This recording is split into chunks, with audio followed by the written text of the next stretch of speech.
حضور صلی اللہ علیہ وسلم کا اپنے اس دور میں فرما دینا کہ ایسی جنگیں ہوں گی۔ اچھا، حضور صلی اللہ علیہ وسلم نے یہ بھی پیشین گوئی فرما دی، آپ نے فرمایا کہ وَدَعُ التُّرْكَ، ترک سے لڑائی نہ کرنا مادام جب تک وہ تم سے لڑائی نہ کریں۔ اچھا، ترک سے مراد یہ ترکی نہیں، لوگوں کو یہ غلط فہمی لگ جاتی ہے، لفظ آ جاتا ہے ترک کا، حالانکہ حضور نے فرمایا کہ ان کے وجوہ جو ہیں، ان کے چہرے جو ہیں ایسے ہوں گے کالمجان المطرقۃ، جیسے ڈھال ہو نا لوہے کی، ایسے مار مار مار کے اس کو سیدھا کرتا ہے، ایسے چپتے سے چہرے، چھوٹے ناک والی، یہ سارے اس طرف کے لوگ ہیں جو رشین علاقوں کے لوگ۔ فرمایا جب تک وہ جنگ نہ کریں جنگ نہیں کریں، اور ان کے چہرے ایسے، اب حج میں آتے ہیں نا کچھ لوگ ان علاقوں کے، آپ دیکھیں گے کیسے، جیسے حضور نے فرمایا کہ جیسے کوئی موٹی سی چیز ہو اور مار مار کے اس کے ایسے چہرہ نظر آئے گا جیسے کوٹ کوٹ کے سیدھا کیا گیا ہو۔ تو تمام علامات کو سامنے رکھنے کے بعد ہم تو الحمدللہ اللہ کا کروڑ کروڑ شکر ہے کہ مسلمان ہیں، لیکن اب آپ ان سارے واقعات کو سامنے رکھیں اور پھر دیکھیں کہ محمد الرسول اللہ کہ کیا حضور نے جو فرمایا وہ سچ ہے، حضور نے جو خبر دی کیا اس میں ایک پہلو، ایک شمع برابر بھی کوئی بات غلط ہے؟ ابھی ایک کتاب آئی ہے، آپ نے شاید ڈاکٹر کیتھی مور، ایک بہت بڑا ڈاکٹر ہے جو ایمبریالوجی کا بہت بڑا مانا ہوا ہے، ورلڈ نون قسم کا آدمی، اس نے جناب یہ ہے کہ اس نے اپنی بڑی بڑی اہم کتابیں لکھی ہیں کہ بچوں پر، بچے پیدا ہوتے ہیں اس پہ اس کی ابحاث ہیں، بحثیں ہیں اس کی، اور بڑی اہم کتابیں کہ پیدا ہونے سے پہلے کیا کیفیت ہوتی ہے، اس کے بعد کیا کیفیت ہوتی ہے، پھر پہلے مہینے میں کیا کیفیت ہوتی ہے، دوسرے مہینے میں کیا کیفیت ہوتی ہے۔ اس کے سامنے جب اللہ کا قرآن آیا تو اس نے مسلمانوں سے اپیل کی کہ قرآن پاک میں، سارے قرآن میں جہاں جہاں بچے کی ولادت کے معاملے سے تعلق ہے وہ ساری آیتیں مجھے جمع کر کے ترجمہ کر دو۔ جب ساری قرآن کی آیتیں جمع کر کے ترجمہ کر کے اس کو سامنے رکھا گیا تو اس نے کہا واللہ ایسے معلوم ہوتا ہے کہ 1400 سال پہلے کوئی عظیم طاقت کی خوردبین لے کر محمد عربی نے سارا نقشہ اپنی آنکھوں سے دیکھا۔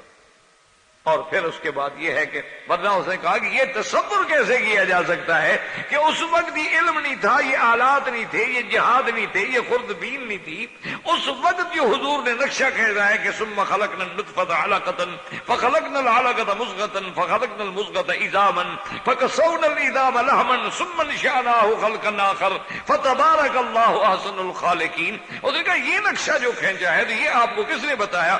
وہ کہتا ہے معلوم ہوتا ہے کہ وہ سچا رسول ہے، وہ اللہ کا پیغمبر ہے، واقعی اس کو اللہ نے کہیں سے خبر دی ہے، ورنہ مکے کا تو ماحول ہی کوئی نہیں، وہاں تو کوئی میڈیکل کالج ہی نہیں۔ جب حضور صلی اللہ علیہ وسلم پیدا ہوئے کون سا میڈیکل کالج تھا؟ کہاں سے حضور نے ایمبریالوجی پڑھی تھی؟ اور اس نے کہا میں تو ساری زندگی حلقے کا معنی ہی غلط کرتا رہا، ہم تو اس کا ترجمہ ہی غلط کرتے رہے، یہ تو قرآن نے ہمیں سمجھایا کہ حلقہ کیا ہوتا، جسے ہم کہتے ہیں لوتھڑا، جب ہم کہتے ہیں پہلے جو نطفہ ہوتا ہے پھر خون بنتا ہے پھر خون کا لوتھڑا بن جاتا ہے، حالانکہ اس کا صحیح معنی ہوتا ہے جونک۔ جونک ہوتا ہے جیسے وہ آپ نے دیکھا ہوگا کبھی پرانے دور میں اپنے دیہاتوں میں لوگ خون نکالنے کے لیے لگا لیتے تھے، جونک لگوا لی، جلم لگوا لی، وہ خون چوستی تھی، موٹی ہوتی جاتی تھی، وہ اس کو پھینک دیتے تھے، تو وہ جونک، تو اب جو نطفہ اس کے بعد وہ ہے کہ جونک کی شکل اختیار کرتا ہے۔ وہ کہتا ہے کہ جب میں نے علقہ کا یہ ترجمہ دیکھا ہے تو میں تو حیران ہوں، ایک آدمی ساری زندگی اس کو دریاؤں سے واسطہ ہے، بحری سمندروں سے واسطہ ہے، اس نے جب قرآن کی یہ آیت پڑھی کہ موج من فوقہ موج من فوقہ سحاب، کہ موج کے اوپر موج ہے اور اس کے اوپر بادلوں کا اندھیرا ہے، تو وہ جناب چیخ پڑا، اس نے کہا ہر رسول اللہ صلی اللہ علیہ وسلم کا نام اللہ، کیا محمد عربی دریاؤں میں جہاز چلانے والے ملاح تھے؟ انہوں نے کہا تو بر میں، وہ تو صحرا میں پیدا ہوئے، وہاں کون سے دریا تھے؟ تو اس نے کہا معلوم ہوتا ہے کہ وہ اللہ کا رسول ہے، اشہد ان لا الہ الا اللہ واشہد ان محمد رسول، میں ایمان لاتا ہوں۔ تو اس لیے ہمیشہ یاد رکھیں کہ سب سے پہلے تو ہم نے یہ دیکھنا ہے کہ ہمارے نبی جو ہیں اللہ کے رسول ہیں، اللہ کے نبی ہیں، بشیر ہیں، نذیر ہیں، سراج منیر ہیں، صادق الوعد الامین ہیں، اپنی دعوت میں، اپنی رسالت میں، اپنے پیغام میں، اپنے دین میں اتنے سچے ہیں کہ دنیا کی کوئی طاقت ان کی سچائی کو ٹھکرا نہیں سکتی۔ وآخر دعوانا ان الحمدللہ رب العالمین۔ برادران اسلام، واجب الاحترام بزرگوں، دوستوں، بھائیوں، عزیز نوجوانوں، الحمدللہ دروس عقیدہ کے بارے میں جو ہمارا سلسلہ اللہ کی رحمت سے جاری ہے، اس میں کلمہ توحید کی جز اول جو ہے، کلمہ شہادت کی جز اول جو ہے، اللہ کی توفیق سے، عنایت سے ہم نے کچھ بیان کیا۔ اب جز ثانی یعنی محمد الرسول اللہ، کیونکہ جب تک دونوں کلمہ مبارک کے دونوں جزوں پر، دونوں اجزاء پہ، کامل کلمے پہ ایمان نہ ہو تو آدمی مومن نہیں ہوتا، نجات نہیں ہوگی۔ صرف توحید پر ایمان لانے سے تو نجات نہیں ہوگی، توحید پر بھی ایمان ہوگا اور رسالت پر بھی ایمان ہوگا، چونکہ ہمیں توحید سمجھانے والے کون ہیں، ہمیں توحید پڑھانے والے کون ہیں، اللہ کی طرف دعوت دینے والے کون ہیں، وہ تو محمد رسول اللہ ہے صلی اللہ علیہ وسلم۔ تو اسی لیے میں نے عرض کیا تھا، یاد ہوگا انشاءاللہ آپ کو، کہ یہ تین مسائل مہمہ ہیں، جن میں سب سے پہلا مسئلہ توحید، مسئلہ الہیات، اور اس کے بعد نبوت و رسالت، اور اس کے بعد بعد۔ تو کلمہ شہادت جب ہم پڑھتے ہیں، جہاں ہم اقرار کرتے ہیں کہ لا الہ الا اللہ، کوئی معبود برحق نہیں مگر اللہ، تو ساتھ اقرار کریں گے محمد الرسول صلی اللہ علیہ وسلم۔ اب چونکہ سیرت النبی میں سرکار دو عالم صلی اللہ علیہ وسلم کی سیرت کے بارے میں بڑی تفصیل سے الحمدللہ اللہ نے بیان کرا دیا ہے، تو اب ہم ضروری باتیں کریں گے جن کا عقیدے سے تعلق، ورنہ حضور کی صفت و سیرت تو ختم ہی نہیں ہو سکتی۔ پچھلے درس میں ہمارا موضوع یہ تھا کہ سب سے پہلے تو اللہ کے رسول کی صداقت پہ یقین، کہ جیسے اللہ کی کلام میں کوئی شک نہیں، کوئی ریب نہیں، کوئی شبہ نہیں، کوئی کسی قسم کا کوئی وہم و خیال ہی نہیں، کہ اللہ کا کلام بالکل سچا، من اصدق من اللہ حدیثا، تو اسی طرح اللہ کا بھیجا ہوا جو پیغمبر جو ہے وہ بھی الصادق الوعد الامین۔ حضور کی صداقت پہ ایسے یقین ہو کہ جیسے انسان مثلاً 2 اور 2 4 ہو سکتے ہیں، کبھی 5 نہیں ہوتے، اسی طرح بے عین ہی یقین ہو کہ جو سرکار دو عالم صلی اللہ علیہ وسلم نے فرمایا ہے وہ ہر حال میں حق، کیونکہ جب اللہ نے خود فیصلہ کر دیا کہ وما ينطق عن الهوى إن هو إلا وحي يوحى، کہ میرا پیغمبر تو کوئی بات، کوئی حکم، کوئی فرمان اپنی طرف سے تو جاری نہیں کرتے، وہ تو وحی ہو، اللہ کا وحی ہو۔ تو حضور صلی اللہ علیہ وسلم کی صداقت پہ کامل ایمان، ورنہ آپ کی صداقت تو ایک ایسی چیز ہے کہ جیسے میں نے عرض کیا تھا کہ صرف مسلمان نہیں، مومن نہیں، اپنے نہیں، دشمن بھی معترف ہے۔ کوئی آدمی سرکار دو عالم صلی اللہ علیہ وسلم کے کردار پہ، آپ کی صداقت پہ، آپ کی دیانت پہ، یعنی کوئی آدمی منصفانہ طور پہ اعتراض نہیں کر سکا۔ ایک تو اناد ہے، ضد کا تو دنیا میں کوئی علاج نہیں ہوتا ہے۔ سب سے بڑی گواہی جو ہے وہ دشمنان اسلام کی ہے، کفار قریش کی ہے، کہ جب سرکار دو عالم نے صفا کی پہاڑی پہ کھڑے ہو کے ان کو دعوت دی اور پوچھا کہ بتاؤ میرے بارے میں کیا خیال، انہوں نے کہا ما جربناک الا صادقا، کہ یا رسول اللہ ہم آپ کو سچا سمجھتے ہیں، ہم نے 40 سالہ تجربے میں آپ کو جھوٹ بولتے ہوئے نہیں دیکھا۔ اسی طرح جب حجر اسود میں جھگڑا ہوا اور قریش کے سرداروں نے اور قبائل نے خون میں انگلیاں ڈبو کے قسمیں کھا لی، وہ کہنے لگا میں مٹ جائیں گے لیکن حجر اسود اب رکھے۔ آخر جب فیصلہ ہوا کہ بھی لڑو نہیں، جو صبح آئے فیصلہ کرتے ہمارا مان لیں گے، تو جب حضور پہ نظر پڑی تو سب خوش ہو گئے، کہنے لگے اب شروع جا صادق الامین، خوش ہو جاؤ، اللہ کی قسمت، اللہ نے ہماری قسمت بنائی ہے کہ فیصلہ کرنے کے لیے محمد مصطفیٰ جو صادق بھی ہے، امانت والا بھی ہے، وہ آ رہے۔ دشمن ہے لیکن کہتے ہیں صادق۔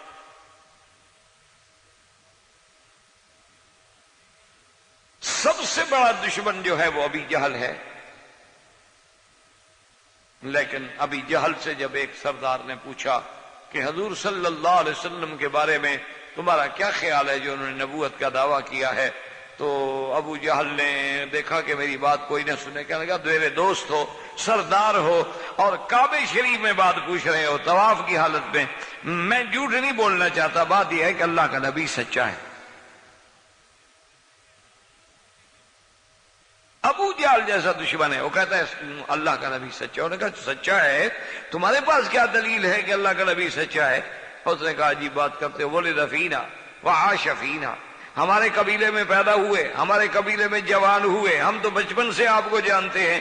ما کذب علی انسان، جس شخص نے کبھی بندے پہ جھوٹ نہیں بولا وہ اللہ پہ جھوٹ بولے گا. تو اس نے کہا پھر تم نبوت مان کیوں نہیں لیتے؟ انہوں نے کہا ہاں یہ ہمارا خاندانی جھگڑا کہ منا وزیر ومنہم وزیر، کبھی ان کا ہوتا اب انہیں نبوت آ گئی ہم کیا کریں. لیکن اس صداقت کو مانتا ہے. سب سے بڑا دشمن نبی لہب ہے. لیکن جب حضور نے دعا کر دی کہ اللہم سلط علیہ قلبا من کلابک، اس کے بیٹے پہ حضور کو غصہ آیا تو آپ نے فرمایا اللہ جنگل کے کتوں میں سے کوئی کتا اس پہ مسلط کر دے. تو ابی لہب ڈر گیا. اس نے اپنے بیٹے سے کہا کہ اکیلے نہ سوا کرو، سارے تاجر اور خدام اور عمال اور حمال سب کو باہر سلاتے، سامان کا مشان بنا کے اس کے اوپر سلاتے، کہتے ہیں مجھے انا اخاف بدعوت محمد سے، حضور کی دعوت کا مجھے خوف ہے.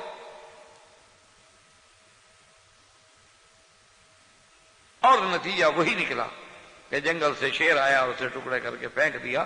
یعنی آپ اندازہ کریں کہ صداقت کا گواہ سب سے بڑا دشمن ابو جہل بھی صداقت کا گواہ ہے، ابی لہب بھی صداقت کا گواہ ہے، اور ابو سفیان کافر ہے جب ہرقل کے دربار میں کھڑا ہے ایمان نہیں لائے. جب ابو سفیان نے سوالات کیے تو ابو ہرقل نے سوالات کیے تو ابو سفیان کہتا ہے کہ میرے دل میں آیا کہ میں کچھ ایسی باتیں کہہ دوں کہ حضور صلی اللہ علیہ وسلم سے اس کو بدزن کر دوں، چونکہ یہ تو ایک ملک کا بادشاہ ہے، روم کا بادشاہ ہے. اگر یہ کہیں معتقد ہو گیا یا اس کے دل میں محبت آ گئی تو پھر ہم لوگ تو مقابلہ نہیں کر سکتے. کہتا ہے میں نے سوچا کہ جھوٹ بولوں، پھر میں نے سوچا کہ نہیں، جھوٹ بولنا عیب ہے، میں جھوٹ نہیں بولتا. تو اس نے ایک سوال کیا کہ کیا حضور کے ساتھ تم لوگوں کا کبھی کوئی معاہدہ، کوئی کنٹریکٹ، کوئی عہد، کوئی میثاق ہوا ہے اور حضور وفا کرتے ہیں یا وفا نہیں کرتے؟ تو ابو سفیان کہتے ہیں میں نے کہا کہ ہاں ابھی صلح ہوئی ہے ہماری، ایک معاہدہ ہوا ہے، لیکن پتہ نہیں، اب وقت گزرے تو پتہ لگے نا. لیکن ابو سفیان ساتھ کہتا ہے میں دل میں کہہ رہا تھا خدا کی قسم میں جھوٹ بول رہا ہوں، محمد مصطفیٰ سچا ہے، وہ تو بالکل وفا کرے. لیکن اس نے بھی وہاں نہیں کہا کہ نہیں کرے گا، کب پتہ نہیں کہ ابھی معاہدہ ہوا ہے، مدت نہیں گزری، کیا پتہ. لیکن کہتا ہے میں نے یہ بھی جھوٹ بولا، مجھے پتہ ہے کہ حضور سچے. یعنی صداقت کی گواہی کا انداز کریں کہ دشمن ہے، کافر ہے، لیکن کہتا ہے کہ نہیں، جو کچھ محمد مصطفیٰ کہہ رہے ہیں سچ. اسی طرح دیکھیں کہ صحابہ رضوان اللہ علیہم اجمعین کہتے ہیں کہ جب حضور ہجرت کے لیے چلے ہیں اور ساتھ میں سیدنا ابو بکر ہیں، اور حضور صلی اللہ علیہ وسلم جب رابق کے علاقے میں پہنچے ہیں، اب بھی رابق موجود ہے، تو اس علاقے کا جو سردار ہے اس کا نام سراقہ، وہ بھی انتظار میں ہے. اس کو بھی پتہ لگ گیا ہے کہ ابو جہل نے 100 اونٹ دینے کا وعدہ کیا ہے جو حضور صلی اللہ علیہ وسلم کو پکڑ کے پیش کرے. اور عرب کے لیے 100 اونٹ تو بہت بڑا انعام، 100 اونٹ کو معمولی بات تو نہیں ہوتی.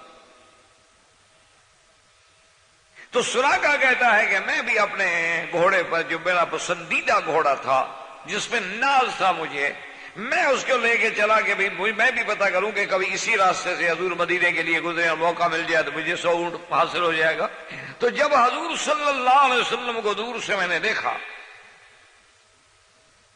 کہتا مجھے یقین ہو گیا کہ یہ جو ہے نا آنے والے لازم یہ وہی محمد مصطفیٰ ہے جس کی تلاش ہے قریش کو. میں نے گھوڑا دوڑایا، قریب آیا تو گھوڑا میرے کے پاؤں جو تھے وہ زمین میں دھنس گئے. کہتے ہیں میں حیران ہو گیا کہ میرا گھوڑا تو کبھی ایسا نہیں ہوا. بڑی مشکل سے میں نے جناب گھوڑے کو نکالا، گھوڑا پھر دھنس گیا. پھر میں نے آواز دی حضور صلی اللہ علیہ وسلم کو کہ آپ ٹھہر جائیں، میں اب دشمنی نہیں کروں گا، میں آپ سے بات کرنا چاہتا ہوں. پھر میرا گھوڑا نکلا، پھر پھنس گیا. پھر میں نے کہا کہ یا محمد صلی اللہ علیہ وسلم، میں آپ سے وعدہ کرتا ہوں، میں ایک سردار ہوں، میں جھوٹ نہیں بولتا، میں آپ سے کوئی غداری نہیں کروں گا، لیکن مجھے سمجھ آ گئی ہے کہ میرا گھوڑا کیوں پھنس رہا ہے. تو حضور فرمایا ابو بکر سے کہ ٹھہر جاؤ. سراقہ آ گئے. اس نے کہا یا محمد صلی اللہ علیہ وسلم، یہ الگ بات ہے کہ میں نے آپ کو نہیں مانا، میں آپ کو رسول اللہ بھی نہیں مانتا، نبی بھی نہیں مانتا، اور میں آپ کو پکڑنے کے لیے آیا، لیکن جو کچھ میں نے دیکھا ہے اس کے بعد آپ یقین کریں، آپ آرام سے تشریف لے جائیں. ایک تو میرا وعدہ ہے کہ میں آپ کو نقصان نہیں پہنچاؤں گا، اور ایک میرا یہ بھی وعدہ ہے کہ اس راستے سے آپ کے کسی دشمن کو اب میں نہیں آنے دوں گا. تو حضور نے فرمایا کہ سراقہ، پھر ایک میں بھی دعا کرتا ہوں اور ایک میں بھی وعدہ کرتا ہوں کہ ایک وقت آئے گا کہ جب کسریٰ فارس کے سونے کے بادشاہ کے جو کنگن ہے وہ تیرے ہاتھ میں.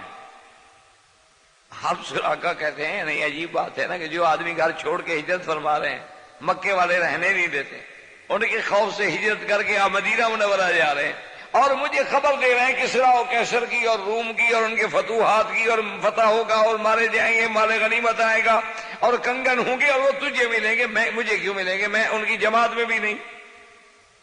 کہتا ہے ٹھیک ہے، بس میں نے چپ کر گیا. لیکن سراقہ نے، عرب لوگ تھے، زبان کے دھنی تھے، سراقہ نے یہ کیا کہ اس راستے سے جتنے لوگ سرکار دو عالم کے تعاقب میں آ رہے تھے تو اس نے سب سے کہا، انہوں نے کہا اس راستے سے تو مت تلاش کرو، کوئی اور راستہ ڈھونڈتے ہو تو ڈھونڈو، اس راستے میں تو میں نے بڑا گھوڑا دوڑایا ہے، اور اگر حضور اس راستے سے گزرے ہیں تو پھر بہت دور چلے گئے، تم وہاں نہیں پہنچے. اس نے وعدے کے مطابق سب کو موڑ دیا. اب سیدنا عمر کا دور آ گیا. اندازہ کریں، سرکار دو عالم کا زمانہ گزر گیا، صدیق کا زمانہ گزر گیا، خلافت عمر کا زمانہ آ گیا. وہ ملک فتح ہوا اور بادشاہ کے کنگن مالے غنیمت میں آئے، حضرت عمر کے سامنے رکھے ہیں، عمر کے آنسو بہ رہے ہیں اور فرماتے ہیں کہ سراقہ کو بلاؤ، صادق رسول اللہ، میرے مدی نے سچ کہا تھا، بلاؤ سراقہ کہا ہے. سراقہ مسلمان ہو چکا ہے. حضرت سراقہ کے ہاتھ میں حضرت عمر کنگن ڈال رہے ہیں اور کہتے ہیں سراقہ یاد ہے تیرے ساتھ میرے نبی نے کیا وعدہ کیا تھا؟ اور سراقہ کے آنسو بہ رہے ہیں. وہ کہتے ہیں کہ صدق رسول اللہ، اللہ کے نبی نے جو کہا تھا سچ کہا تھا. تو سرکار دو عالم صلی اللہ علیہ وسلم کی صداقت. اسی طرح صحابہ کہتے ہیں کہ جب جنگ بدر ہوئی، جنگ بدر ہونے سے قبل ابھی میدان جنگ نہیں لگا ہے، یعنی دونوں فوجیں تو آمنے سامنے، اور ابھی میدان نہیں لگا، لیکن حضور صلی اللہ علیہ وسلم پر جب اللہ کا قرآن اترا ہے تو ابھی یہ جنگ بدر سے بلکہ بعض صحابہ فرماتے ہیں کہ 7 سال پہلے حضور نے یہ فرما دیا کہ سَيُهْزَمُ الْجَمْعُ وَيُوَلُّونَ الدُّبُرَ. 7 سال پہلے کہ ایک جماعت جو ہے وہ منہ پھیرے گی اور شکست کھائے گی اور بھاگے گی. صحابہ کہتے ہیں ہمیں سمجھ نہیں آتی تھی وہ کون سی جماعت ہوگی، کون سی جماعت مراد. لیکن جب جنگ بدر کا موقع آیا ہم نے دیکھا کہ حضور کی زبان مبارک میں وہی آیت ہے سَيُهْزَمُ الْجَمْعُ وَيُوَلُّونَ الدُّبُرَ. اور حضور نے فرمایا کہ میرے صحابہ بالکل نہ گھبراؤ، اللہ کی نصرت آ گئی ہے، اور جب میدان جنگ ہوگا فلاں کافر کی لاش اس جگہ ہوگی، فلاں کافر کی لاش یہاں پڑی ہوگی، فلاں کافر کی لاش یہاں پڑی ہوگی، فلاں کافر کی لاش یہاں پڑی ہوگی. صحابہ کہتے ہیں خدا کی قسم ہے جب جنگ ختم ہو گئی 1 انچ کا بھی فرق نہیں تھا، جہاں حضور نے فرمایا وہی لاشیں پڑی. کہ صدق رسول اللہ صلی اللہ علیہ وسلم، اللہ کے نبی کی صداقت، اللہ تبارک و تعالیٰ کے نبی کی امانت. کیوں؟ اگر اللہ کے پیغمبر کی بات میں بھی اگر جھول آ جائے تو پھر تو یہ سیدھی بات اللہ پہ جاتی ہے نا، پھر اللہ کے کلام پہ کون اعتبار کرے گا؟ آپ دیکھتے ہیں نا کہ کسی ملک کے سفیر کو دیکھ کے فیصلے کیے جاتے ہیں کہ اس ملک کی کیا طاقت، اس ملک کی کیا حیثیت، اس ملک کا علمی مقام کیا ہے، اس ملک کا کردار کیا ہے، کریکٹر کیا ہے، مالی پوزیشن، اقتصادی پوزیشن کیا ہے. کیونکہ وہ سفیر نمائندہ ہوتا ہے اس ملک کا، اس ملک کی ترجمانی کرنے والا ہوتا ہے، تو وہ سارا گویا کہ اس ملک کا ایک حال ہوتا ہے، ایک بندہ جو ہے گویا ملک کی پوری تصویر ہوتی ہے۔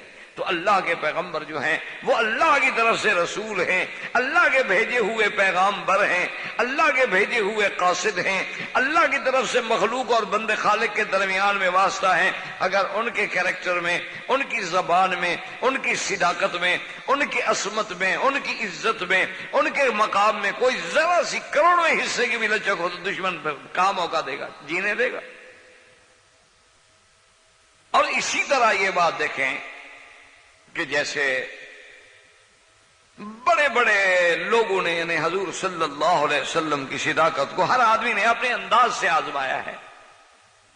آپ دیکھیں نا، آپ حرم میں داخل ہوں، ایک مولوی داخل ہوگا حرم میں تو وہ دیکھے گا ماشاءاللہ یار یہ کتنا بڑا ہے، کتنے آدمی نماز پڑھ لیتے ہوں گے، کیوں اس کی سوچ تو یہ نمازی پر ہوگی نا۔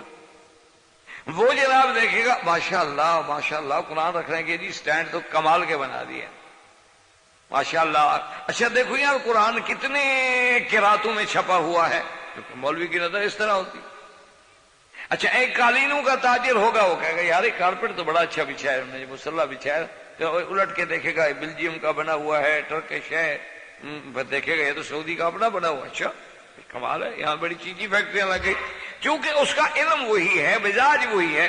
ایک آرکیٹیکٹ داخل ہوگا دیکھے گا یار عمارت کا نقشہ بڑا خوب بنا، اللہ کا گھر ہے اور پتھر کا انداز ایسے دیا گیا ہے کہ جیسے دیکھنے سے ہیبت پڑ جائے بندے پر، دہشت، کیونکہ ہیبت جلال کا مقام ہے۔ آپ نے دیکھا نہیں مدینہ منورہ میں جب آپ کی تعمیر پہ نظر پڑے گی تو رحمت ٹپکے، جمال ٹپکے، حسن ٹپکے، اور یہاں جب آپ باہر سے دیکھیں گے تو جیسے حرام کا ہے، باہر سے دیکھیں کوئی جلال مقام ہے جلال کا، اسی انداز میں تو آرکیٹیکٹ اس طرح سوچے گا، ایک معمار اس طرح سوچے گا، ایک لوہار جو ہے وہ اس طرح سوچے گا، ایک اے سی کا ماہر جو ہے ایئر کنڈیشننگ پلانٹ لگانے والا وہ اس طرح سوچے گا یار کتنا بڑا پلانٹ ہوگا جتنے پورے حرم کو ٹھنڈا کرا ہے۔ سپیکر چلانے والا سپیکر کی طرف نظر ڈالے گا، ہر آدمی یعنی اپنے اپنے انداز میں اپنے اپنے نظر میں دیکھے گا۔ تو میرے محبوب محمد مصطفیٰ کو کسی سپاہ سالار نے جانچا ہے تو اس نے کہا اس سے سچا سپاہ سالار کوئی، اور تاجروں نے اپنی تجارت کے پیمانے سے ناپا ہے تو انہوں نے کہا کہ ایسا تاجر ہم نے نہیں دیکھا کہ جس نے کبھی تجارت نہیں کی۔ لیکن بی بی خدیجہ کا مال لے کے جب حضور گئے ہیں تو لوگوں نے اگر 1000 ریال نفع کیا نا تو حضور نے 2000 ریال نفع کمایا، کبھی پہلے تجارت کی ہی نہیں۔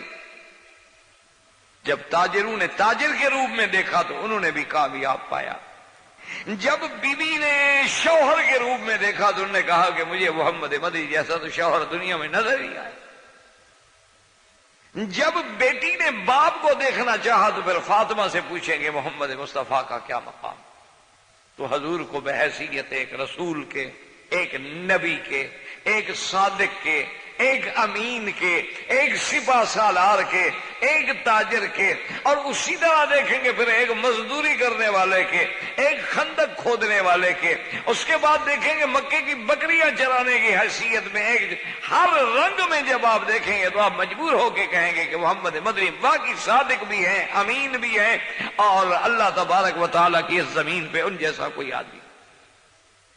اعتراف کرنا یعنی آپ دیکھیں بچپن ہے، بی بی حلیمہ جا رہی ہیں تو بی بی حلیمہ کہتی ہے کہ سارے میرے تو محلے، میری تو بستی بنو سعد قبیلے والے حیران ہو گئے۔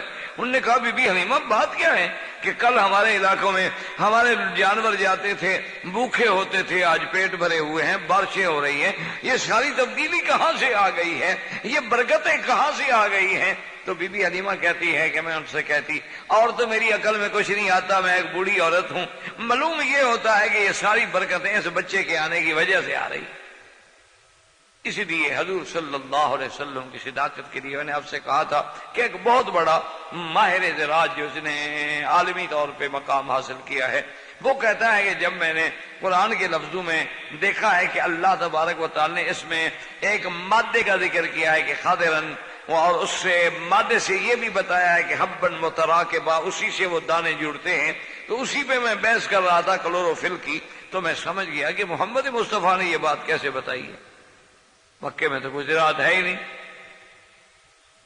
تو وہ بھی صداقت پہ ماننے پہ آ، یعنی آپ کی صداقت کو، سچائی کو پہلوانوں نے طاقت سے آزمایا۔ ایک پہلوان آ گیا، حضور نے کہا اسلام لے آؤ، رکا نا۔ حضور نے کہا یا رسول اللہ میں پڑھا لکھا تو ہوں نہیں، آپ کو پتا ہے میں تو کشتی لڑنے والا بندہ ہوں، اگر آپ اللہ کے سچے نبی ہیں تو میرے ساتھ کشتی لڑیں۔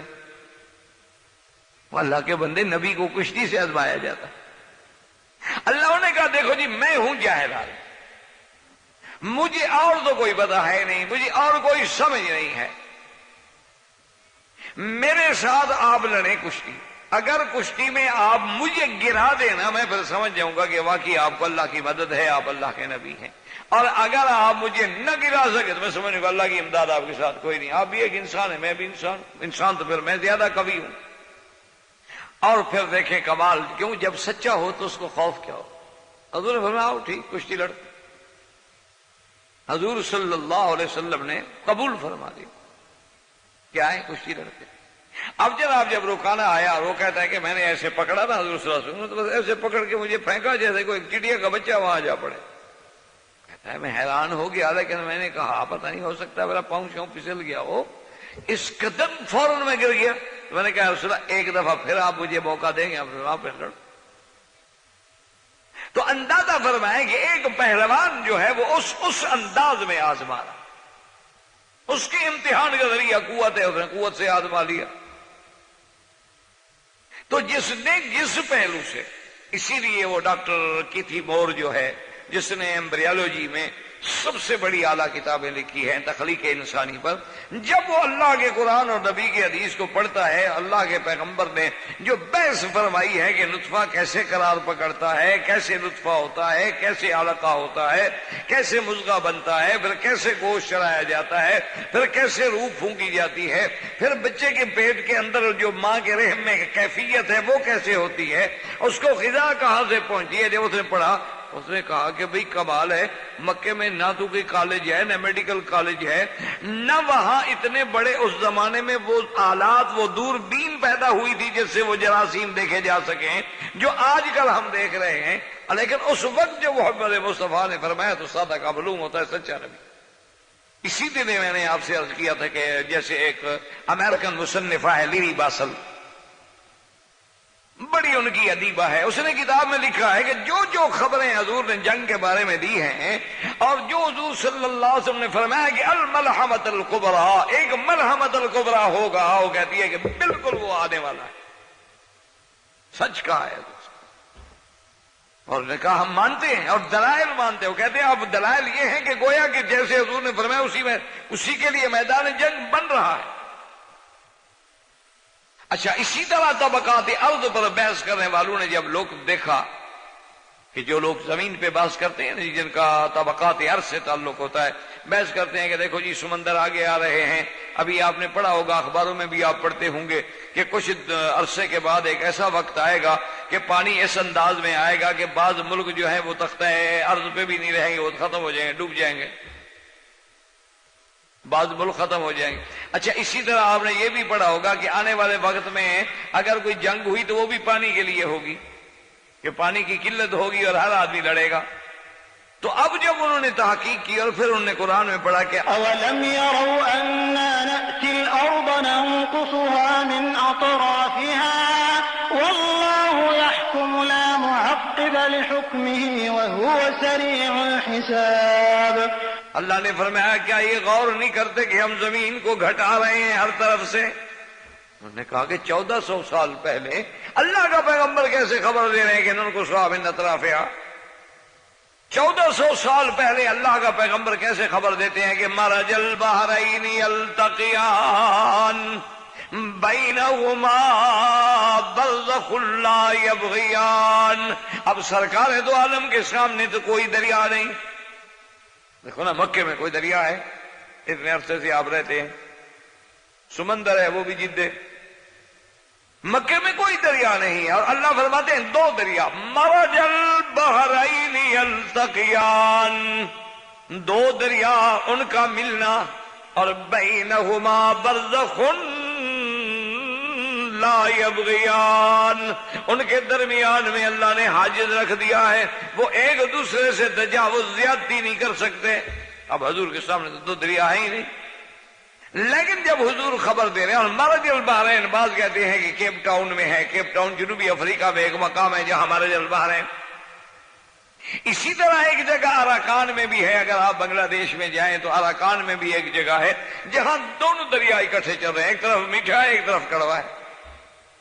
اچھا، اور خدا کی قدرت دیکھیں کہ اگر اس جہاز میں یا کشتی میں آپ جائیں، ایک طرف سے دوسری طرف نکل جائیں، کوئی چیز رکاوٹ نہیں۔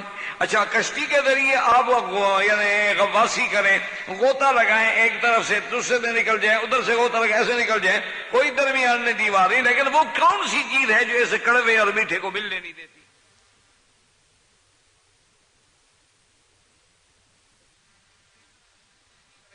غوطہ لگائیں، ایک طرف سے دوسرے میں نکل جائیں، ادھر سے غوطہ لگائیں، ایسے نکل جائیں، کوئی درمیان میں دیوار نہیں، لیکن وہ کون سی چیز ہے جو اسے کڑوے اور میٹھے کو ملنے نہیں دیتی؟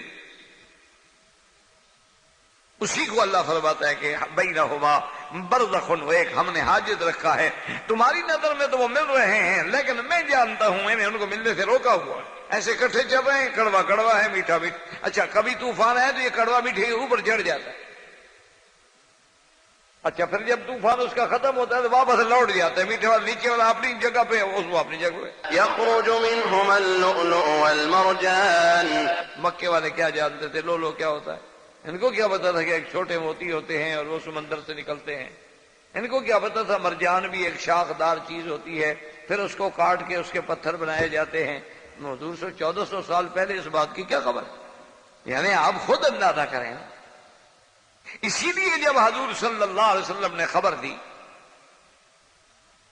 کہ قیامت والے دن اللہ پاک جب مسلمانوں کو جنت میں بھیجیں گے اپنی رحمت کے ساتھ، تو فیہا انہار من ماء، کہ وہاں نہریں من ماء غیر آسن، ایسے پانی کی نہر ہے جو کبھی خراب نہیں ہوتا، اور ایسے دودھ کی نہر ہے، اور شہد کی نہر ہے، اور خمر کی شراب کی نہر ہے، ایسے لبن کی نہر ہے کہ لم یتغیر طعمہ، کہ جس کا ذائقہ کبھی تبدیل نہیں ہوتا۔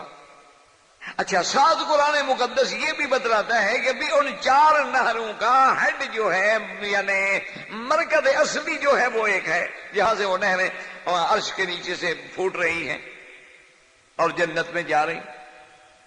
اسی لیے ہے کہ یہودی کے دماغ میں یہ بات نہ بیٹھی، وہ آیا سیدنا علی رضی اللہ تعالی عنہ کے پاس، اور اس نے آگے کہا کہ علی رضی اللہ تعالیٰ عنہ، بات یہ ہے کہ ہم تو سمجھتے تھے کہ اللہ کا قرآن بھی سچا، نبی بھی سچا، لیکن یہ بات سن کے میرا جو وہ اعتقاد تھا نا ذرا متزلزل ہو گیا۔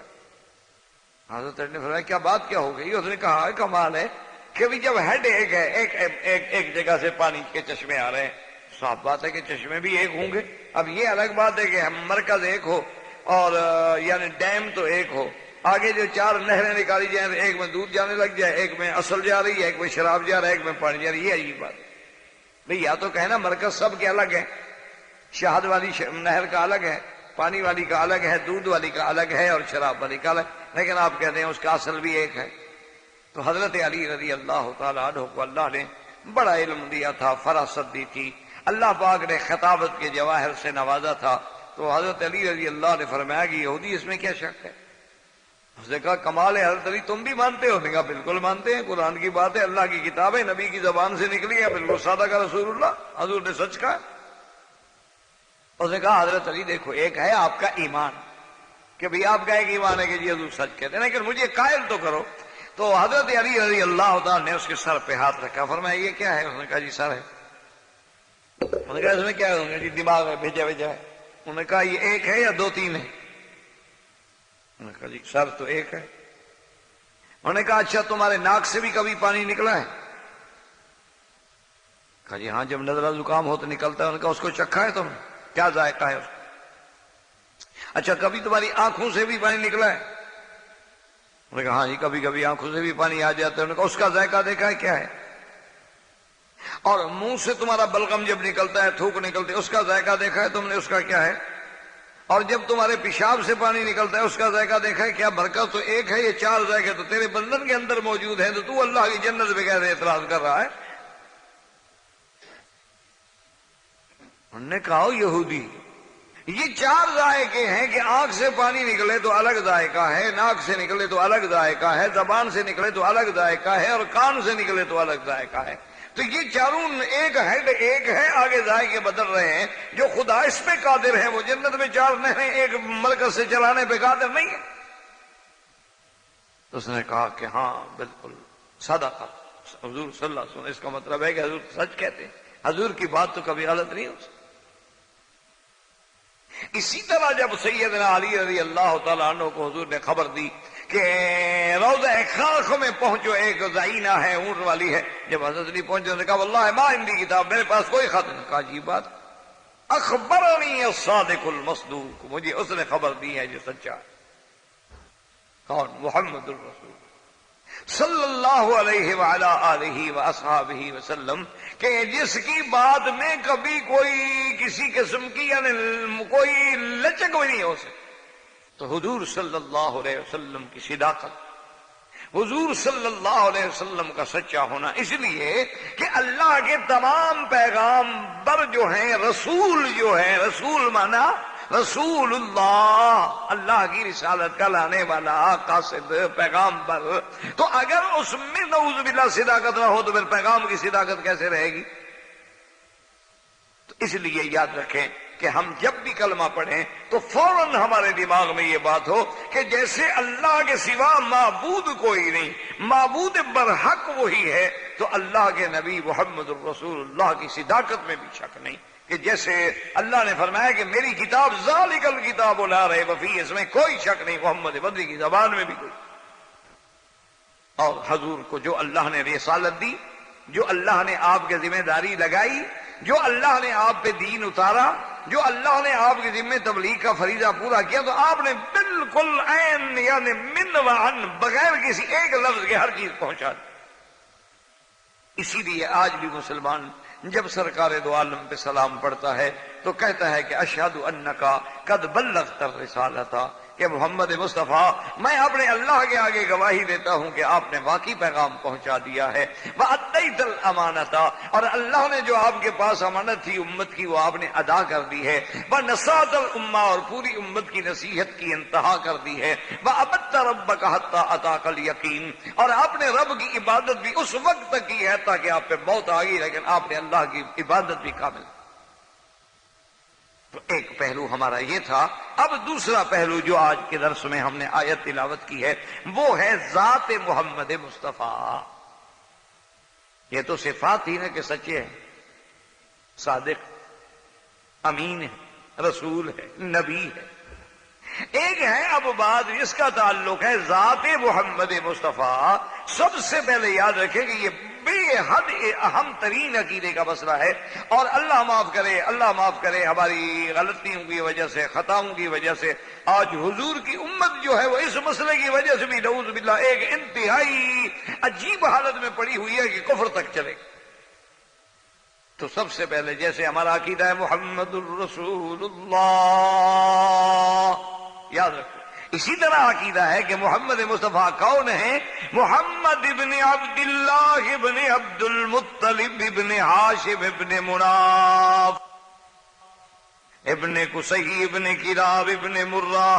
حضور پاک نے فرما دیا ہے کہ میں محمد ابن عبداللہ ہوں، عبداللہ کا بیٹا ہوں، عبد المطلب کا پوتا ہوں۔ تو اب یقین کریں، اس لیے حکم ہے کہ حضور کا نسب یاد رکھا کرو، زیادہ نہ رکھ سکو تو کم از کم اس حد تک تو یاد رکھو کہ محمد ابن عبداللہ ابن عبد المطلب ابن ہاشم ابن عبد مناف ابن کلاب ابن قصی ابن کلاب، اتنا تو یاد رکھ لیں، زیادہ نہ رکھ سکے۔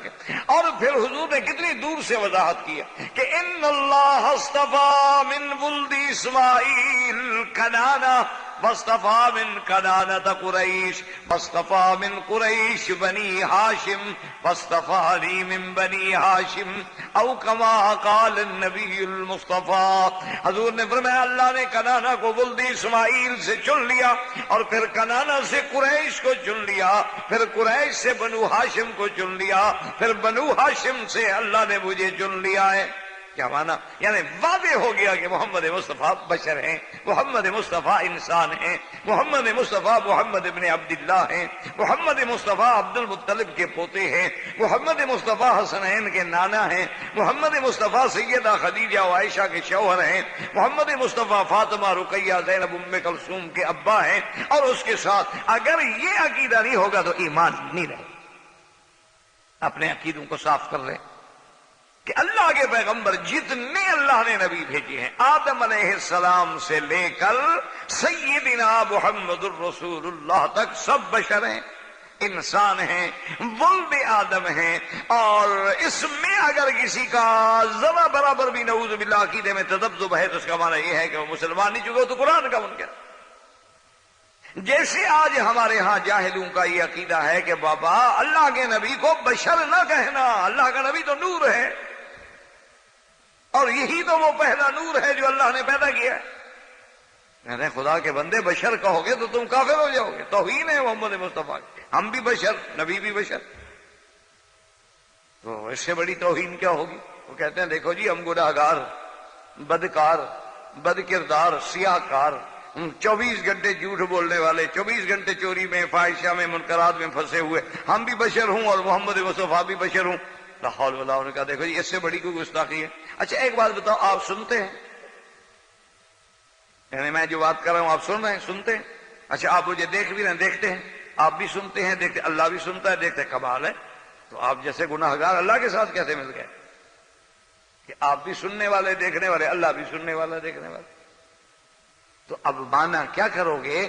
یہاں ہم یہ کریں گے کہ جی ہاں سنتے تو ہم بھی ہیں، لیکن اللہ کا سننا اس کی شان کے مطابق ہے۔ ہمارے سننے کا کیا ہے؟ تھوڑا آدمی دور ہو جائے تو سننا ختم، کان میں روئی رکھ لو سننا ختم، ایک پردہ پھٹ جائے سننا ختم، چوٹ لگ جائے سننا ختم۔ لیکن اللہ کے آگے تو کوئی چیز چھپی نہیں، رات ہے، دن ہے، پہاڑ ہے، اندھیر ہے، وہ سب سنتا ہے۔ تو ان کا سننا اپنا ہے، ہمارا اپنا ہے۔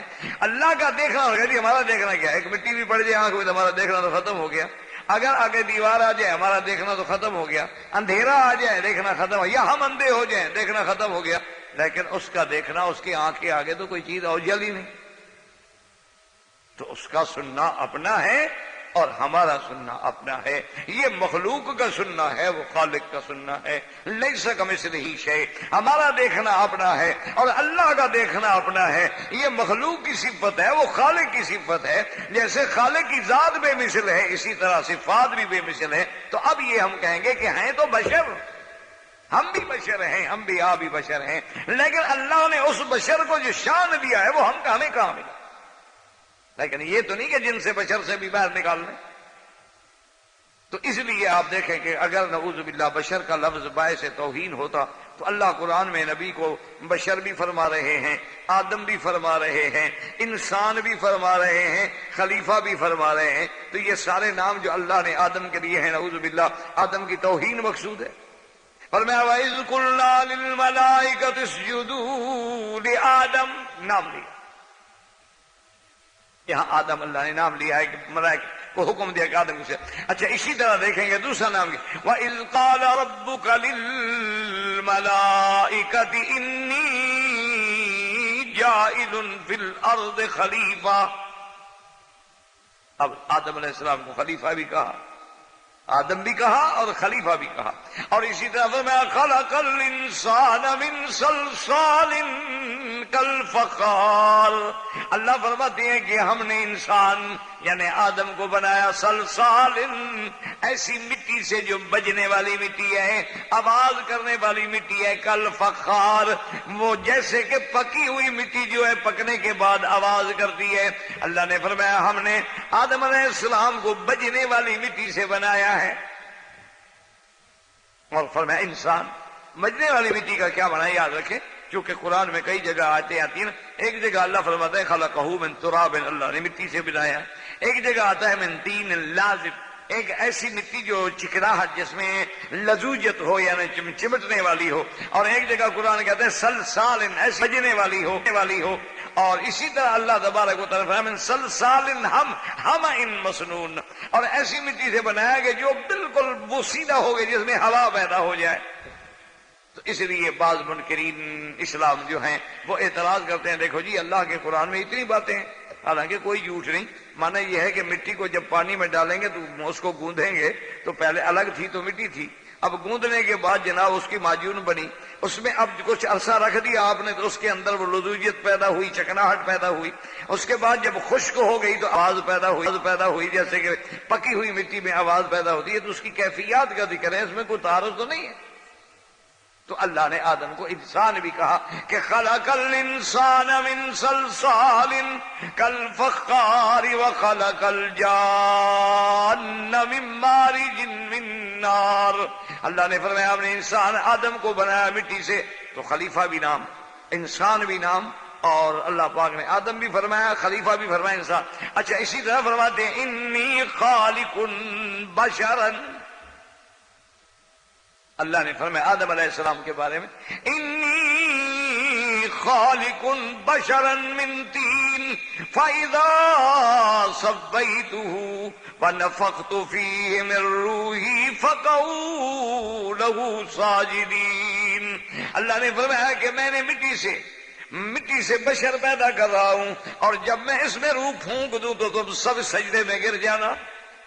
تو اب دیکھو اللہ نے کہا آدم، دوسرا نام اسی کا آیا خلیفہ، تیسرا نام اسی کا آیا انسان، اور چوتھا نام اسی کا آیا بشر۔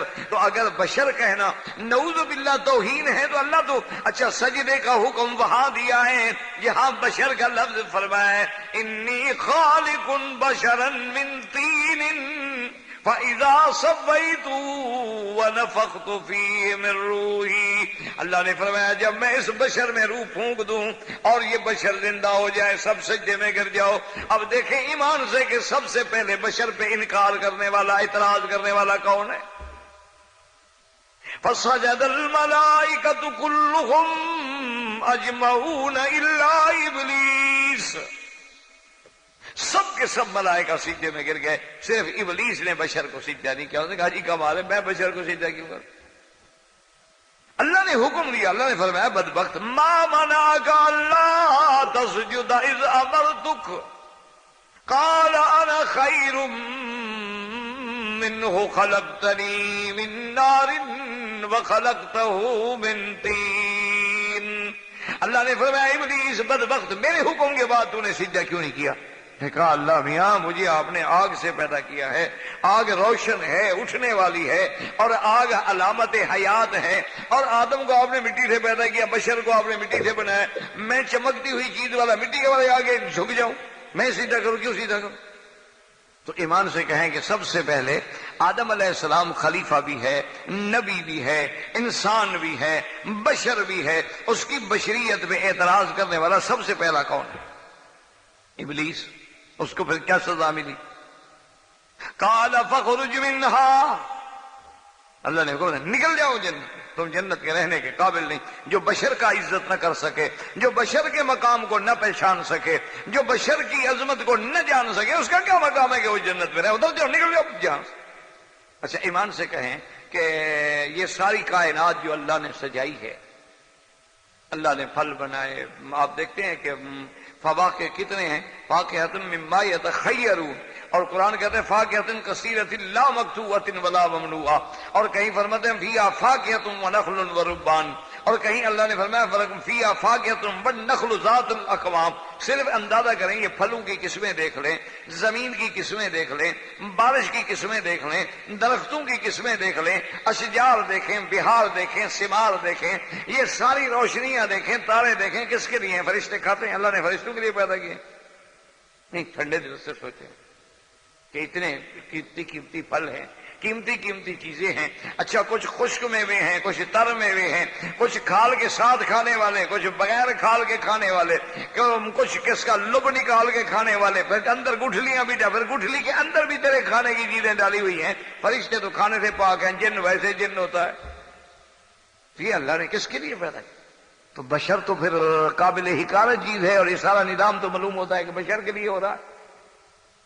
اسی لیے اللہ نے قرآن میں فرمایا هو الذی خلق لکم ما فی الارض جمیعا، وہ ذات جو زمین میں سب تیرے لیے بنائے، آسمان تیرے لیے ہے، زمین تیرے لیے ہے، ستاروں کی چمک تیرے لیے ہے، دریاؤں کی روانی تیرے لیے ہے، پھولوں کی بہک تیرے لیے ہے، صبا کا چلنا تیرے لیے، سب تیرے لیے، صرف تو اللہ کے لیے۔ اس لیے آپ دیکھیں کہ اللہ تبارک و تعالی نے آدم علیہ السلام، اور اس کے بعد دوسرا فیصلہ سنیں، وَمَا أَرْسَلْنَا مِن قَبْلِكَ إِلَّا رِجَالًا نُوحِي إِلَيْهِمْ۔ اللہ نے فرمایا محمد مصطفیٰ آپ سے پہلے بھی جتنے پیغمبر بھیجے انسان بھیجے ہیں، اور انسانوں میں بھی مردوں میں بھیجے ہیں، عورت میں نہیں بھیجا۔ اور اسی طرح یاد رکھیں کہ اللہ نے فرمایا میرے محبوب اعلان کر دیں قل انما انا بشر مثلکم، نصیحتی اللہ نے فرمایا میرے محبوب اعلان کرو کہ انما حسر کے لیے انا بشر مثلکم، میں انسان ہوں تمہاری طرح پیدا ہوا، میرا باپ ہے، میری ماں ہے، ذات ہے، ولادت ہے، شباب ہے، دکھ ہے، سکھ ہے، لیکن اللہ نے مجھے عظمت دی ہے کہ یوحا الی، اللہ میرے اوپر وحی بھیج کے مجھے رسالت و نبوت کے لیے چن لیا۔ اسی طرح ایک حدیث مبارک میں حضور نے فرمایا صحابہ سے صحابہ انما انا بشر انسا کما تنسون، میں بشر ہوں، میں بھی بھول جاتا ہوں جیسے تم بھول جاتے ہو، مجھے بھی غصہ آتا ہے جیسے تمہیں غصہ آتا ہے۔ اور دوسری جگہ حضور نے فرمایا کہ میں بشر ہوں، میں انسان ہوں، میرے سامنے کوئی مقدمہ لے کے آتا ہے، کوئی آدمی زیادہ بولنے والا ہوتا ہے، اگر وہ غلط بات کہہ کے کوئی چیز مجھ سے لے گیا لیکن قیامت میں پکڑا جائے گا۔ اسی طرح اللہ کا قرآن کہتا ہے کہ مکے کے کافر جو تھے، سردار جو تھے، وہ ایک دفعہ جمع ہو کے حضور کی خدمت میں آئے، کہنے لگے کہ یا رسول اللہ صلی اللہ علیہ وسلم ہم ایک تجویز لائے ہیں، اگر آپ ہماری تجویز مان لیں تو شاید ہم مسلمان ہو جائیں۔ حضور نے فرمایا بتائیں کیا؟ بڑی تفصیل سے واقعہ ہے۔ قالوا لن نؤمن لك حتى تفجر لنا من الارض ينبوعا، کہنے لگے حضور ہم اس طرح ایمان نہیں لے آ سکتے، ہمارے ایمان لانے کے لیے شرط ہے ہمیں آپ ایسا معجزہ دکھائیں کہ مکے کے اندر نہریں جاری ہو، مکے میں باغات لگ جائیں، مکے میں پھول لہلہا جائیں، کھیتیاں لہلہا جائیں، نہریں چالو ہو جائیں، چشمے پانی کے جاری ہو جائیں، اور پھر اس کے بعد جو اچھا بات تو کافر یہ کہنے لگے کہ ہاں ایسا کریں جی کہ آپ ہمارے سامنے آسمان میں جا کے اللہ میاں سے ہمارے نام لکھوا کے خط لیں،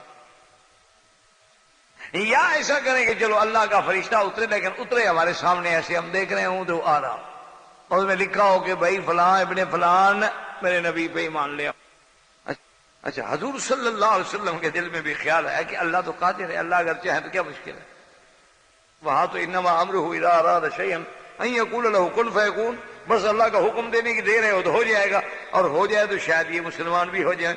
تو آپ کے دل میں خیال آیا، اللہ نے فوراً قرآن اتار دیا۔ اللہ نے فرمایا کہ میرے مدنی صلی اللہ علیہ وسلم آپ ان کو بالکل واضح جواب دے دیں کہ قل سبحان ربی، قل سبحان ربی هل كنت الا بشرا رسولا۔ اللہ نے فرمایا میرے مدنی آپ ان کو بالکل کہہ دیں کہ میں بشر ہوں، انسان ہوں، اللہ کا رسول ہوں، یہ چیزیں میرے ہاتھ میں نہیں ہیں، کیونکہ ہم جانتے ہیں کہ ان کا ایمان لانا مقصد ہی نہیں۔ اگر انہوں نے ایمان لانا تھا تو چاند دو ٹکڑے دیکھ کے ایمان لے آتے، اگر انہوں نے ایمان لانا تھا تو قرآن جیسا معجزہ گھر میں موجود ہے جس کا جواب ہی نہیں دے سکتے، مقابلہ نہیں کر سکتے، پھر کیوں ایمان نہیں لے آتے؟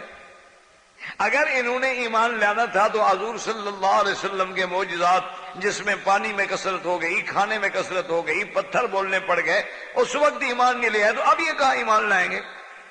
تو حضور صلی اللہ علیہ وسلم کو نے فرمایا کہ بالکل آپ یہ معاند ہیں، اور معاند کا معنی اطمینان نہیں ہوتا، معاند کا معنی ہوتا ہے اظہار اناد، کہ چلو جی اگر پیغمبر نے یہ معجزے دکھلا دیے تو ہم پھر بھی نہیں مانیں گے، اور اگر نہ دکھلا دیے تو ہمیں موقع تو ملے گا نا بات کرنے کا، دیکھو جی انہوں نے ہمارا مطالبہ ہی نہیں مانا۔ لیکن اللہ نے فرمایا کہ میرے مدنی بالکل جو صداقت سے بھرا ہوا جواب ہے آپ اصولی جواب دیں کہ قل سبحان ربی هل كنت الا بشر رسولا، کہ میں تو ایک بشر ہوں، اللہ کا پیغمبر ہوں، میرے ہاتھ میں تو معجزے نہیں۔ تو اس لیے یہاں بھی نص قطعی نے اسی لیے ہمیشہ یاد رکھیں ایک معمولی سا مسئلہ نہیں ہے، بلکہ کچھ بریلوی علماء جن کو اللہ نے ہدایت دی انہوں نے بھی مسئلہ بشریت میں اتنا لکھا ہے کہ بشریت کا انکار کرنے والا جو ہے وہ کافر، کیونکہ بشریت تو نص قطعی ہے، اللہ کا قرآن ہے۔ اللہ کا قرآن جب ایک آیت میں نہیں بلکہ کئی آیت میں، اچھا اسی طرح آپ دیکھیں ماشاءاللہ آپ سورۃ یاسین پڑھتے ہیں، اللہ کا شکر ہے ہر مسلمان تقریباً پڑھتا۔ یہ الگ بات ہے کہ کچھ لوگ مردوں پہ پڑھتے ہیں، زندوں کے لیے نہیں پڑھتے، وہ سمجھتے ہیں کہ یہ آیت اتری شاید مردوں کے لیے ہے۔ وہ اللہ کے بندے، قرآن زندوں کے لیے اللہ نے بھیجا ہے، مردوں کے لیے نہیں بھیجا۔ نہ مردہ پڑھے گا، نہ مردہ عمل کرے گا، نہ مردہ کو فائدہ ہوگا، پڑھنا تو زندوں نے ہے نا۔ تو اللہ تبارک و تعالیٰ نے اس سورۃ مبارک میں فرمایا کہ جب ہم نے ایک پیغمبر بھیجا لوگوں نے بات نہ مانی، دوسرا بھیجا پھر نہ مانی، ہم نے پھر تیسرا پیغمبر فَعَزَّزْنَا بِثَالِثٍ فَقَالُوا إِنَّا إِلَيْكُمْ مُرْسَلُونَ۔ اللہ فرماتے ہیں ہم نے ان کی مدد کی، تیسرا پیغمبر بھی بھیجا۔ جب وہاں گئے انہوں نے کہا کہ لوگوں ہم اللہ کے بھیجے ہوئے ہیں، اللہ کے قاصد ہیں، ہماری بات سنو۔ قالوا ما انتم الا بشر مثلنا، انہوں نے کہا کہ نہیں آپ تو بشر، آپ تو ہماری طرح کے انسان ہیں، آپ کو ہم رسول کیسے مان لیں؟ تو جیسے سب سے پہلے بشریت پہ انکار کرنے والا ابلیس ہے، یہاں بھی بشریت کا انکار کرنے والے کون ہیں؟ کافر۔ انہوں نے کہا جی ہم یہ تو مانتے ہیں کہ آپ بشر ہیں، انسان ہیں، لیکن ہم یہ کیسے مان لیں کہ آپ رسول بھی ہیں؟ تو کفار کا دراصل یہ عقیدہ تھا کہ نبوت و بشریت جو ہے اس میں تفاوت ہے، یعنی نبی جو ہے تو بشر نہیں ہوگا، اور اگر بشر ہے تو نبی نہیں ہوگا۔ ان کے نزدیک یہ بات جو ہے یعنی دونوں چیزیں جمع نہیں ہو سکتی کہ بشر بھی ہو اور نبی بھی ہو، یہ جمع نہیں۔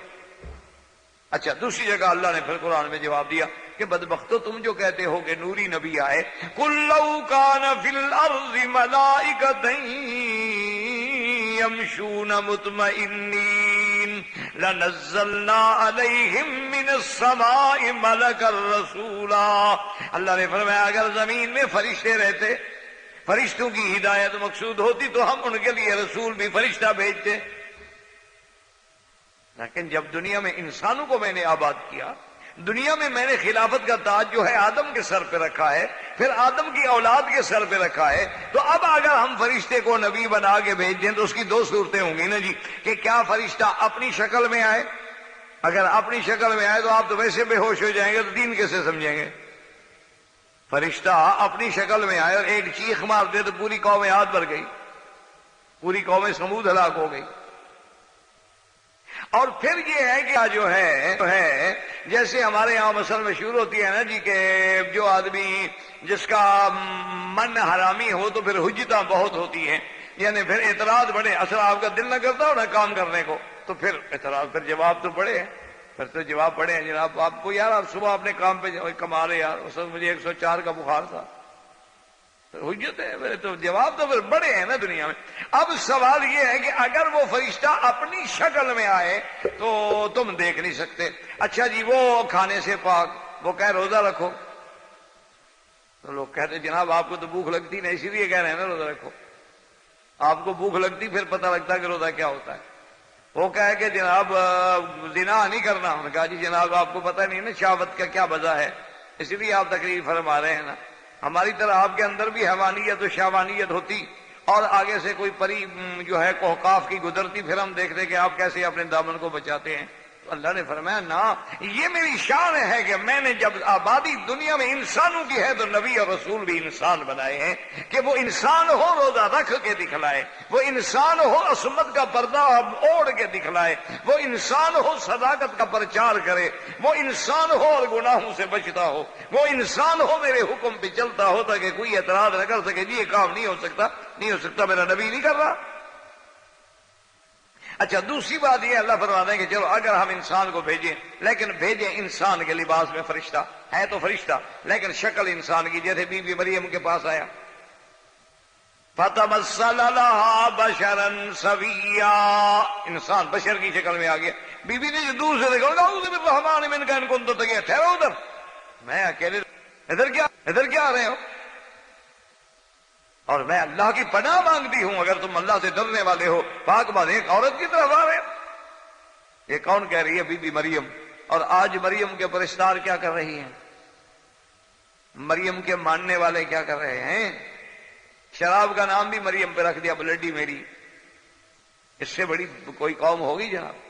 بی بی مریم کا تقدس اور ادھر شراب. تو اب جناب بی بی تو نہیں پہچان سکی، آخر جبریل کو کہنا پڑا انما انا رسول ربک. نے کہا بی بی گھبرا کیوں رہی ہو؟ میں تو اللہ کا بھیجا ہوا مقاصد ہوں، میں تو فرشتہ ہوں. تو اللہ نے فرمایا کہ اگر ہم نبی بھیجتے ملائکہ میں اور لباس پہنتے وہ بشریت کا تو پھر تو آپ جھگڑے میں پڑ جاتے کہ پتہ نہیں جناب بشر ہے کہ پتہ نہیں نور ہے. وہی جھگڑا تو جو اب کر رہے ہو وہی تو پھر پکا ہو جاتا. وہی جھگڑا جو تم آپ اب کر رہے ہو، لباس سے بشریت ہے لیکن اندر سے نور ہے، تو وہاں بھی تو آپ یہی کہتے پھر فیصلہ کیا ہو؟ اس لیے اللہ نے فرمایا کہ ہم نے چونکہ انسانوں کی آبادی ہے، انسانوں کی ہدایت ہے، اس لیے اللہ نے ہر نبی آدم علیہ السلام سے لے کر سیدنا محمد مصطفیٰ صلی اللہ علیہ وسلم تک ہمارا عقیدہ ہے کہ آپ بشر ہیں، سید البشر ہیں، خیر البشر ہیں، تمام بشریت کے سردار ہیں، تمام انسانیت کے سرتاج ہیں، تمام ولد آدم کے سردار ہیں، اور قیامت میں لواء الحمد جن کے ہاتھ میں ہوگا اور ابا آدم بھی ان کے نیچے ہوگا، لیکن ہیں بشر. اگر یہ عقیدہ نہیں رکھو گے تو پھر محمد الرسول اللہ جو کلمے میں پڑھتے ہو گویا جب آپ کو یہ بھی پتہ نہیں کہ محمد الرسول اللہ کون ہے تو کلمہ آپ کیا پڑھ رہے ہیں؟ یہی تو افسوس ہوتا ہے نا. ہمارے لوگ تو کہتے ہیں جی ہم تو شان میں حضور کی محبت، وہ اللہ کے بندے حضور کی محبت میں لاکھ بات کرو، لیکن آج اگر ہم ہندو کو دعوت دیں اسلام کی، آج اگر ہم سکھ کو دعوت دیں اسلام کی، خیر وہ دونوں پاگل ہیں ان کو تو چھوڑیں، کسی